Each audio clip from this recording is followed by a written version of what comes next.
ساز کمانچه کاسه کدویی یا کاسه پله‌ای، جنس ریشه گردو و عرض به حضورتون گردوی همدان، گریف استخوان شتر، فوفل از کارهای کلکسیونی ماست.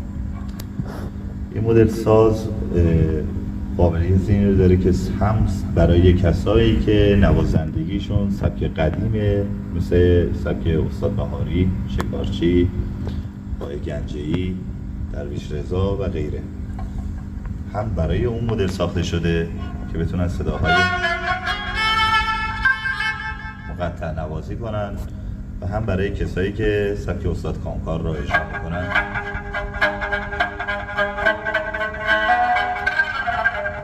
بتونن این کارا رو انجام بدن و هم بتونن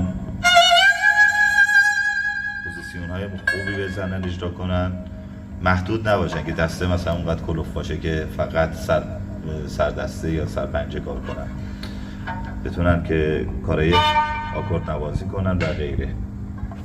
از سازهای بسیار خوش صدا و خوش دست که برای نوازنده های حرفه‌ای با قیمت مناسب ساخته میشه.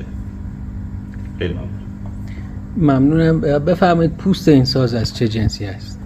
پوست ساز اصطلاحاً میگن بره تو دلی، یعنی این گوسفندایی که سر میبارن، بچه‌ای که توی شکمش هست این پوست اون بچه است.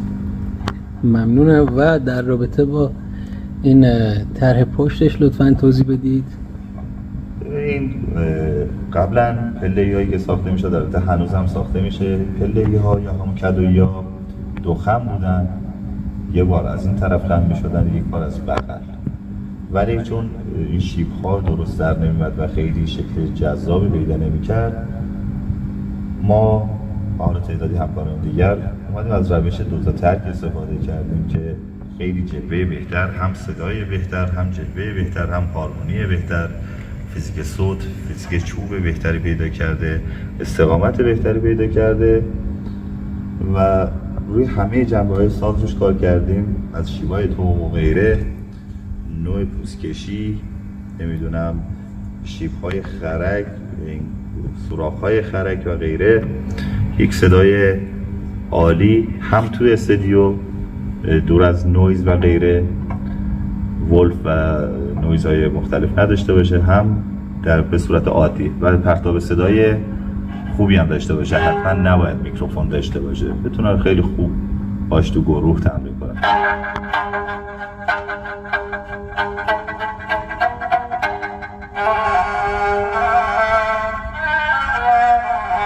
یکی از قابلیتایی هم که داره اینه که شما خیلی راحت میتونید کوکای ویولون رو هم باش اجرا کنید.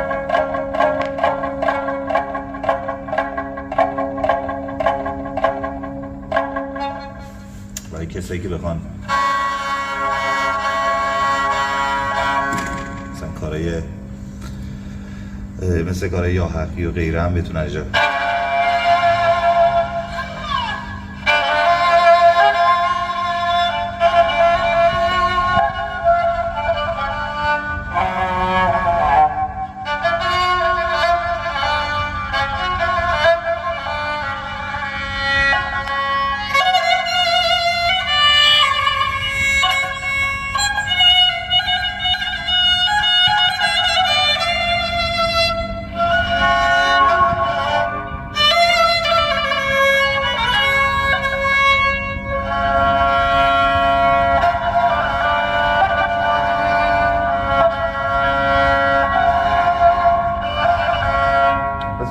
فانتزی میتونن خیلی راحت انجام بدن و باهاش اجرا کنن. متشکرم. و در رابطه با نقطه‌های سفید روی کاسه ساز لطفاً توضیح بدید. استخوان‌کاریه که نمای بهتری پیدا کنه ساز و جذاب‌تر میشه دیگه. ساز چوب ساده نیست، چون ما رنگش هم میایم لاک الکل بدون رنگ آلمانی استفاده میکنیم، مثل گیتار و ویولون و خیلی سازهای دیگه نمیایم حالا رنگ‌های گیاهی یا رنگ‌های خاصی استفاده کنیم که چوب رنگ لعاب بهتری پیدا کنه.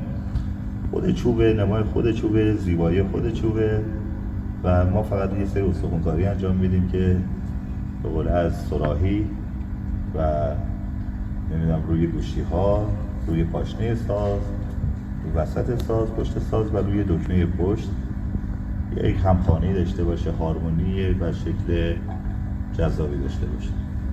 ممنونم از توضیحات شامل و مفصل شما. قربونت برم، مخلصم.